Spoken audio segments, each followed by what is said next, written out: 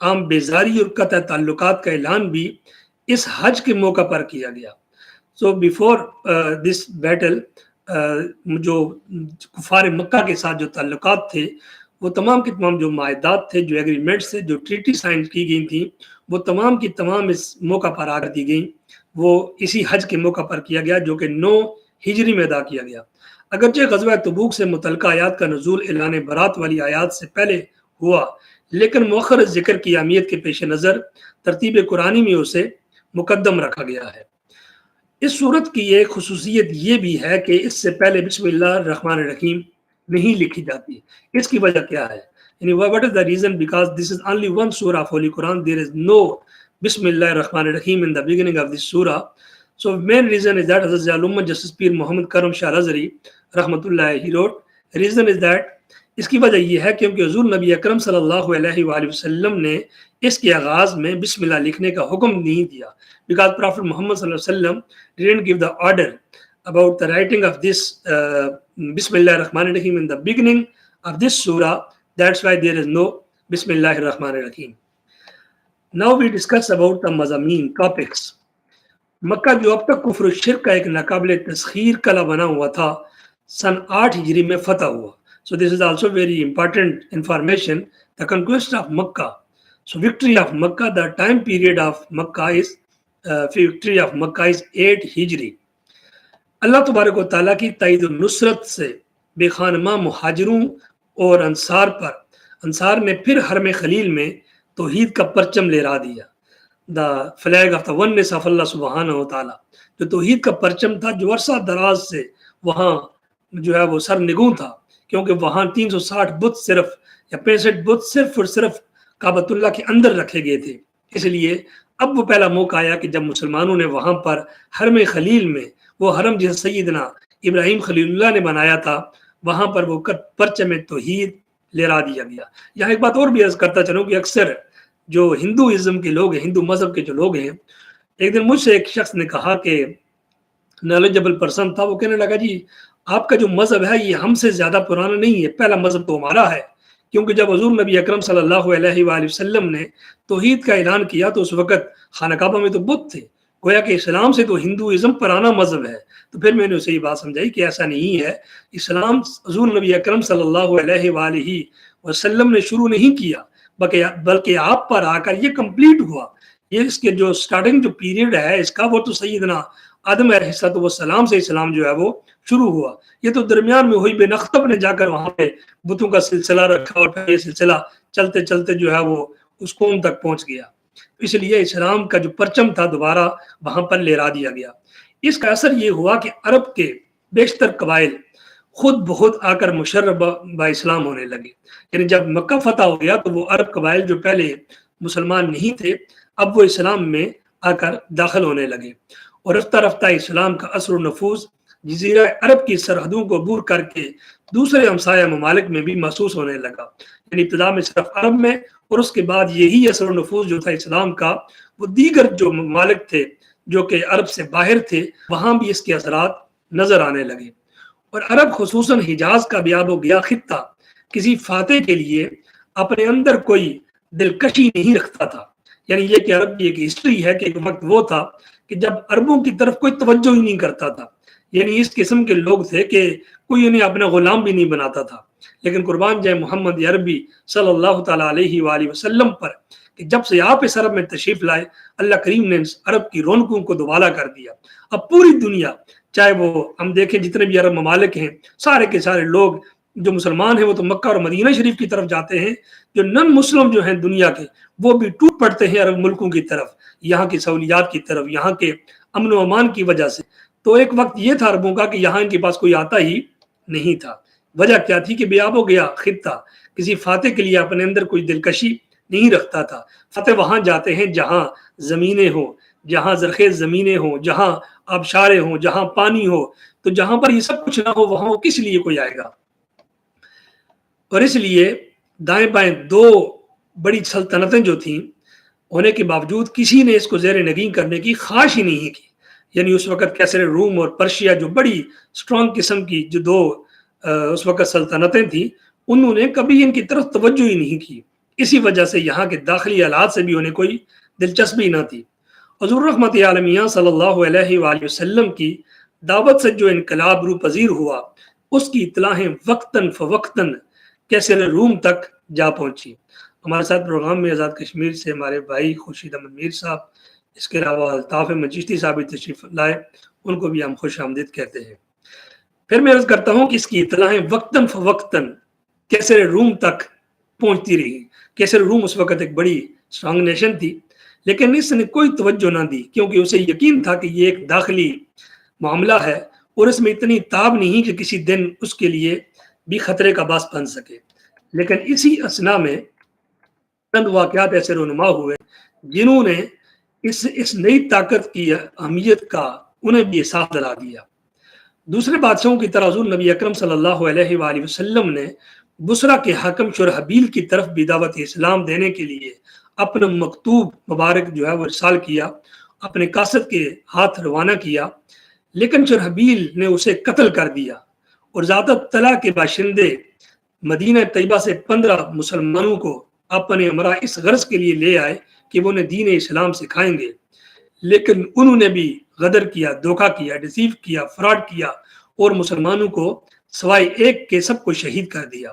حضور نبی اکرم صلی اللہ علیہ وآلہ وسلم نے ان شہداء کا انتقام لینے کے لیے 3000 کی جمعیت حضرت زید بن حارثہ رضی اللہ عنہ کی قیادت میں روانہ کی۔ حضرت زید وہ تھے جو کہ حضور نبی اکرم صلی اللہ علیہ وآلہ وسلم کے لے پالک تھے، اڈاپٹڈ سن تھے، اور انہی کے بارے میں اللہ کریم نے پھر سورہ احزاب کی آیات بھی نازل کی اور پھر جو اڈاپشن کا جو قانون ہے وہ بھی بتایا، اور ساتھ ہی وہ واحد صحابی ہیں جن کا ذکر قرآن کریم کے اندر، جن کا نام لے کر ذکر کیا گیا۔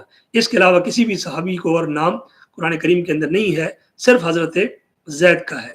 تو حضرت زید بن حارثہ کی قیادت میں شرحبیل کی 1,00,000 فوج کو لے کر مقابلہ کے لیے بڑھا۔ یعنی ایک طرف تصور کیجئے آج مسلمان کتنے ہیں اور مسلمان کس قدر کمزور بن کے بیٹھے ہوئے ہیں۔ ایک وقت وہ تھا کہ 3000 کا لشکر جرار مسلمانوں کا، اور مقابلہ میں شرحبیل 1,00,000 فوج کر لے کر مقابلہ کے لیے آ گیا۔ اور یہ صرف 1,00,000 نہیں تھی، آگے سنیے مزید۔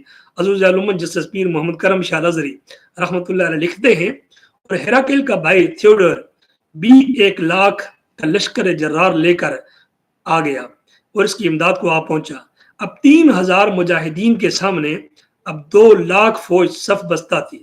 ہم تو ڈرتے تھے بھی کشمیر کے لیے جنگ کر دی تو پتہ نہیں ہمیں انڈیا کیا کر دے گا، اسلام کے لیے کوئی بات کر دی تو ہمیں دشمن کیا کر دیں گے۔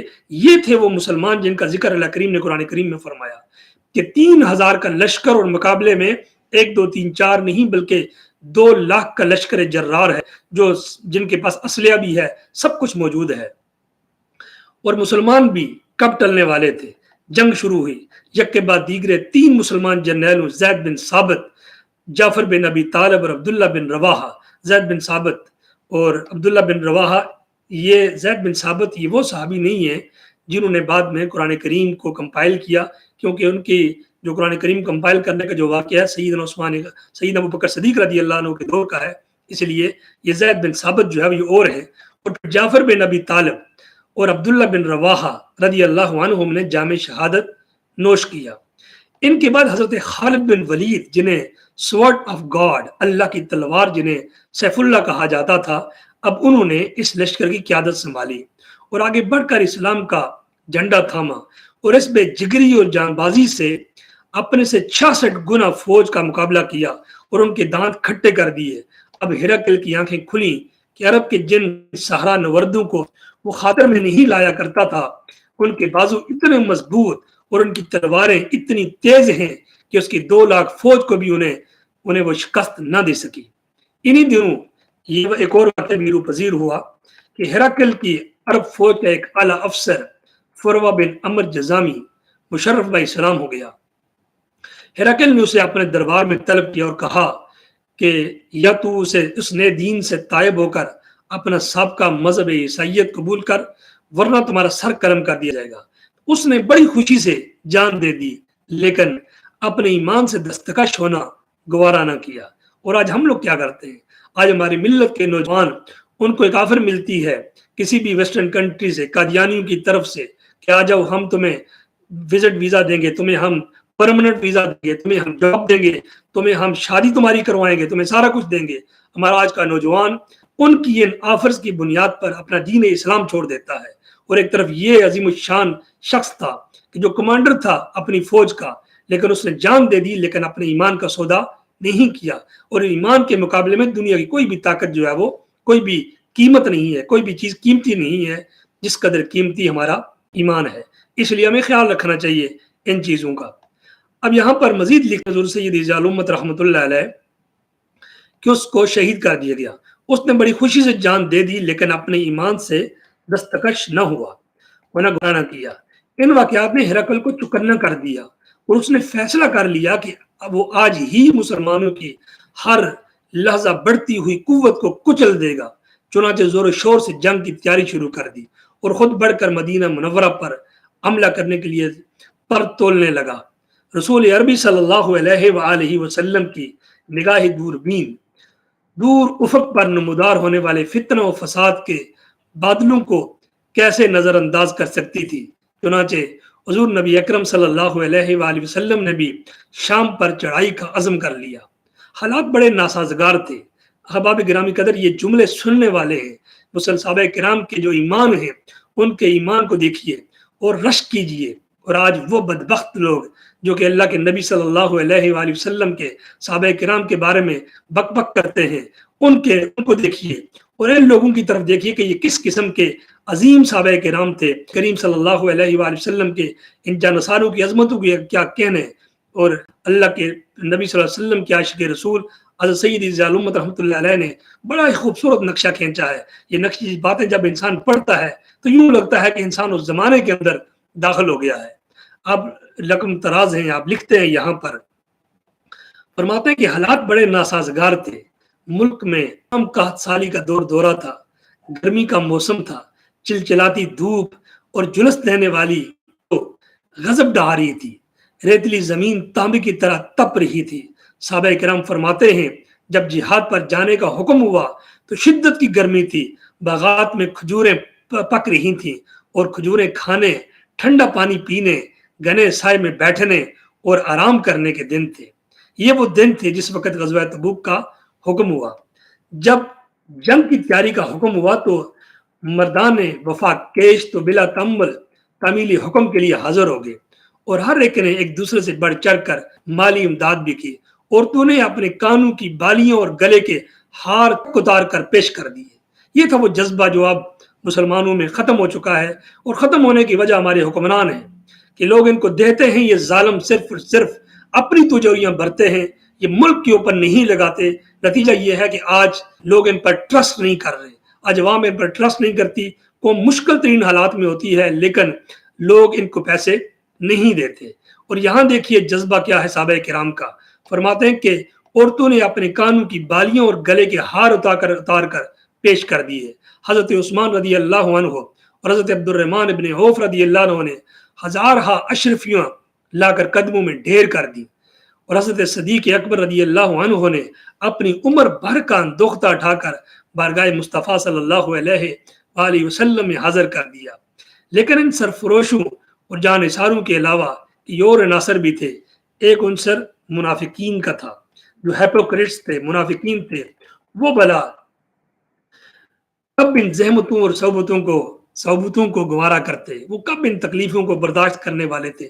وہ تو صرف چوری کھانے والے مجنوں تھے، صرف کھانے کے ٹائم میں آیا کرتے تھے، طرح طرح کے جھوٹے اور بے سروپا بہانے پیش کرتے، اور حضور صلی اللہ علیہ وآلہ وسلم ان سے صرف نظر کر لیتے، انہیں اگنور کر دیتے.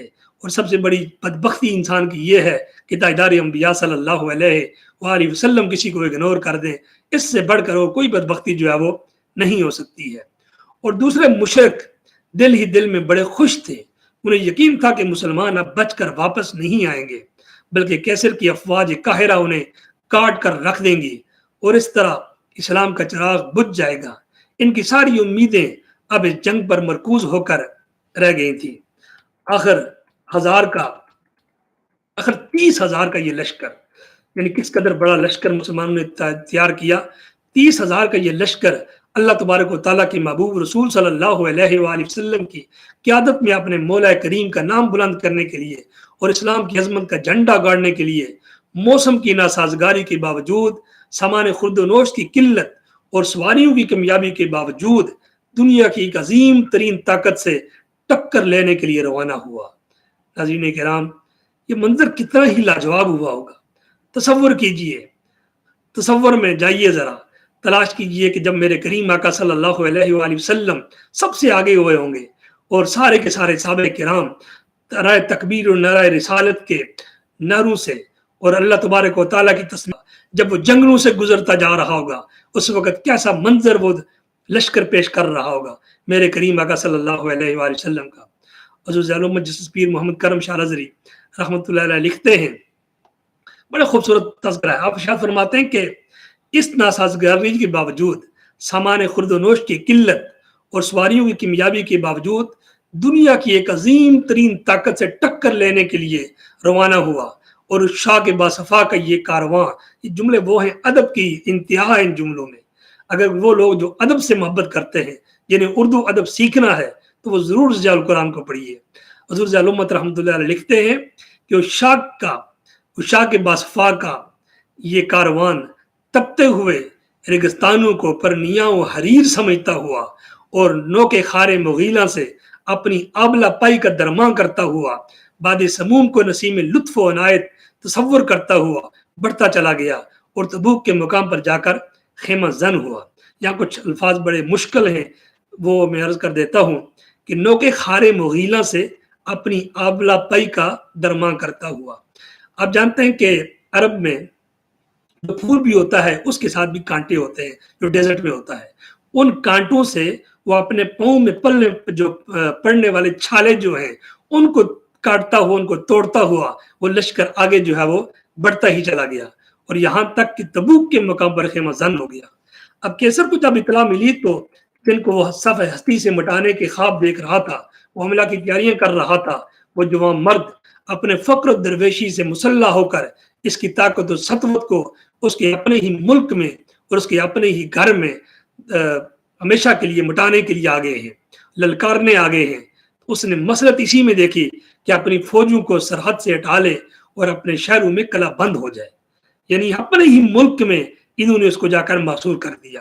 نبی مکرم صلی اللہ علیہ وآلہ وسلم نے 20 روز تک وہاں قیام پذیر رہے، اور اس عرصہ میں ارد گرد کی چھوٹی چھوٹی ریاستوں نے انہوں نے ان کو اپنا باجگزار بنا دیا، یعنی انہوں نے جزیہ دے کر ساتھ شامل ہو گئے وہ لوگ۔ چنانچہ جرحا، ازرا اور عمان کے لوگوں نے جزیہ دینے پر صلح کی۔ ایلیا کا عیسائی حکمران یوحنا دربار رسالت میں آ کر صلح کا ہاں ہوا اور 300 دینار سالانہ ادا کرنے پر مصالحت کی۔ دومت الجندل کے عیسائی حاکم مقیدر پر حملہ کرنے کے لیے حضرت خالد کو روانہ کیا گیا، چنانچہ وہ اس کو قید کر کے اور بہت سا مال غنیمت لے کر واپس آئے۔ یہ حضرت خالد بن ولید سپہ سالار تھے۔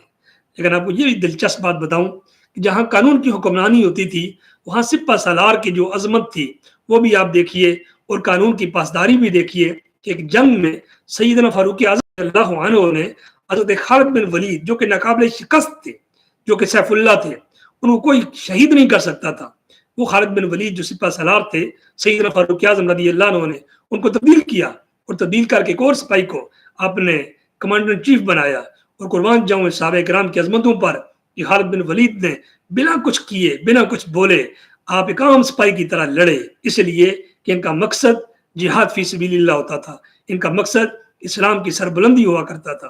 تو یہ وہ خالد بن ولید ہیں، انہوں نے جس کے پاس بھیجا تھا حضرت محمد عربی صلی اللہ علیہ وسلم نے، انہوں نے اس حکمران کو ہی وہاں سے اٹھا کر آپ لے آئے، اور ساتھ بہت سارا مال غنیمت بھی آپ لے کر آگے۔ اگرچہ روم کے ساتھ جنگ نہیں ہوئی، لیکن اس مہم سے اسلام کی ترقی میں بڑی مدد ملی۔ تو یہ ہمارے اسٹوڈنٹ جنہوں نے ایگزام دینا ہے، جنہوں نے مقابلے کی ایگزام میں جانا ہے، اکثر اوقات یہ پوچھا جاتا ہے کہ غزوہ تبوک میں کتنے مسلمان شہید ہوئے، یا مخالف دشمن جو ہے وہ کتنے مرے۔ تو یہ بات یاد رکھیے کہ غزوہ تبوک میں جنگ نہیں ہوئی تھی، بس یہ قرب و جوار کے جو علاقے تھے اس میں جو معاملات ہوئے تو ہوئے، باقی رومی فورس کے ساتھ جو ہے وہ کسی قسم کی جنگ وہاں پر شامی فورس کے ساتھ جنگ نہیں ہوئی تھی۔ اب اس کے بعد فرماتے ہیں جی کہ سلطنت روم کی سرحد کے ساتھ ساتھ جتنے عرب قبائل تھے وہ یا تو مسلمان ہو گئے یا باج گزار بن گئے۔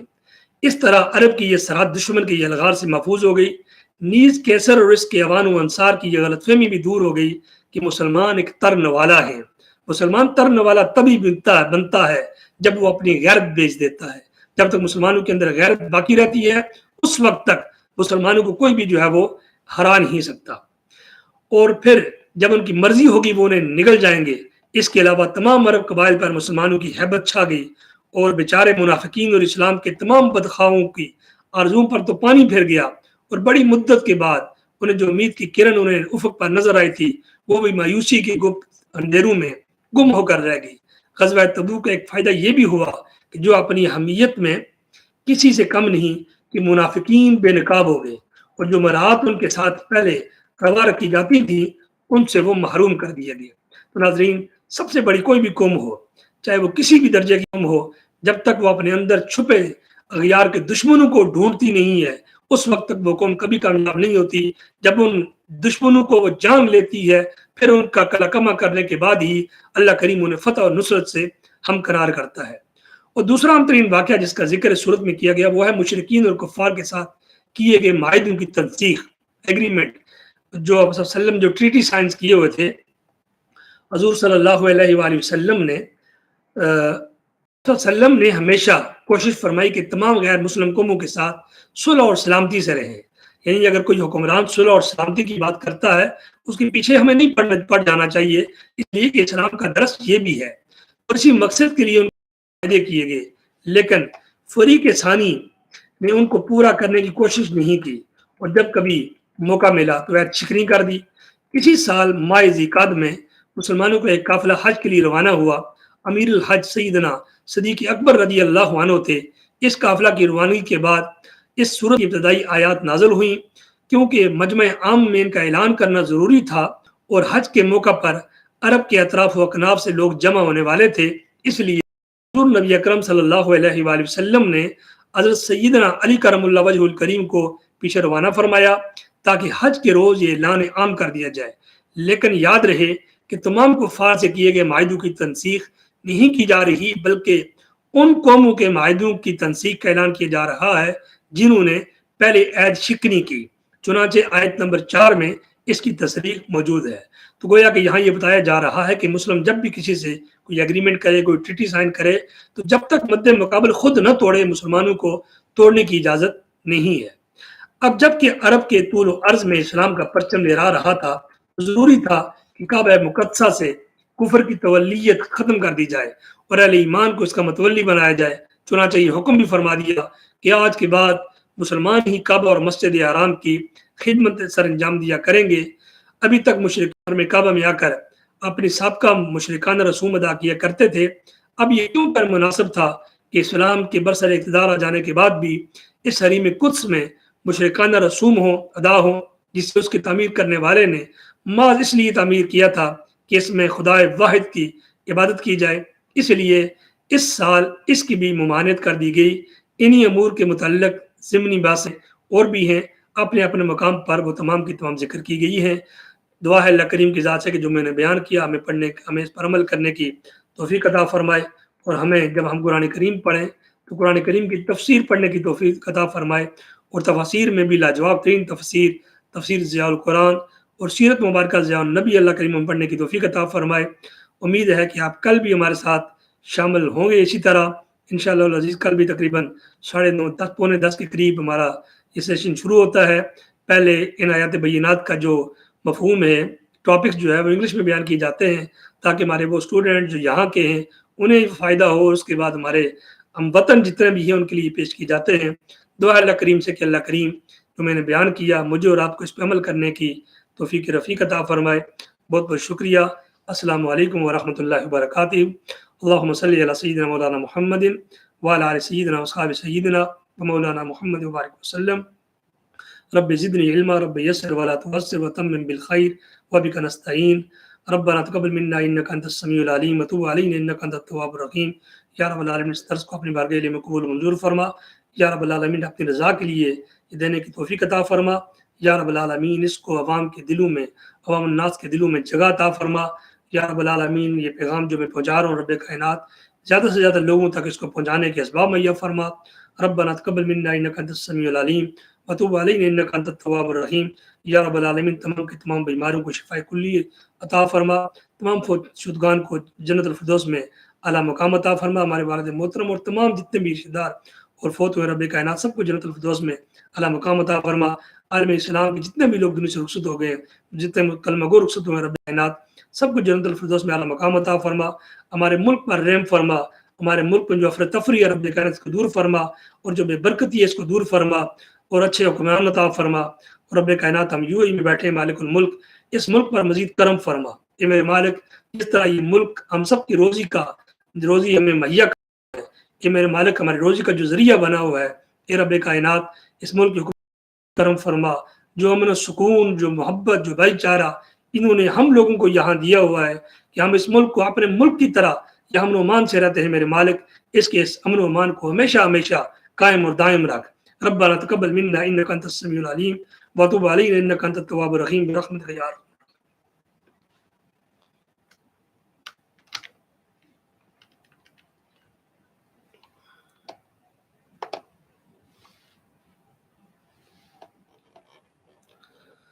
Songs are songs haram. Yes, Sayyid Arsalan Shahzab. Any kind of song, if that is like, if after listening you feel something bad and bad attractions, if it will come into your mind, so this is 100% haram. But sometimes people hear like any national anthem or different anthem about country that encourage yourself for jihad. This is not haram. Like Qawwali also, we people also listen the Qawwali.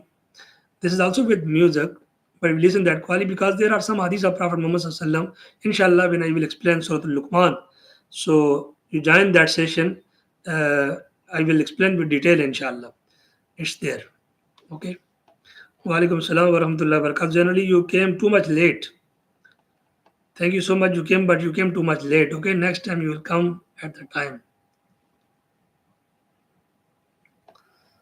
Allah Hafiz. Assalamu alaikum wa rahmatullahi wa barakatuh. Inshallah, we will meet tomorrow, inshallah. Everyone try to come at almost 9:30, 9:35, 9:40.